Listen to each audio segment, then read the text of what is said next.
අහිංසකාවී live ඉන් concert. ගායන ශිල්පියෙක් විදිහට කාලයක් තිස්සේ මගේ හිතේ තිබ්බ ලොකු ආසාවක් තමයි මගේම කියලා ප්‍රසංගයක් නිර්මාණය කරන එක. ඉතින් අහිංසකාවී ලයිව් ඉන් කොන්සර්ට් නිර්මාණය වෙන්නේ ඒ හරහා. ඉතින් මෙවර අහිංසකාවී ප්‍රසංගය පැවැත්වෙන්නේ ජුනි මාස 29 මොනරාගල පුස්තකාල ශ්‍රවණාගාරයේදී. ඉතින් එදාට කසුන් කල්හාරයන් සමග ශශිකා නිසංසලා ප්‍රවීණ ගායන ශිල්පියෙක් සහභාගී වෙනවා මගෙත් එක්ක ගීත ගායනා කරන්න.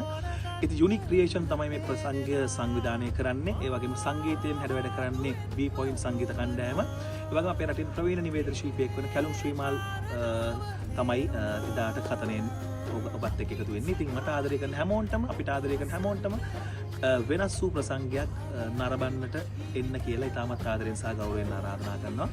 දිනේ මතක තියාගන්න ජුනි මාස 29 තැන තමයි මොනරාගල පුස්තකාල ශ්‍රවණාගාරය. වැඩි විස්තර අපි ඔයගලන්ට ඉදිරියේ තවත් දැනුම් දෙන්න. ජය වේවා. මම දිමංක වෙල්ල. දෙංගතු කමින් හුරු හිත වෙත ඇතුල්ලුණු ඔබ ගැන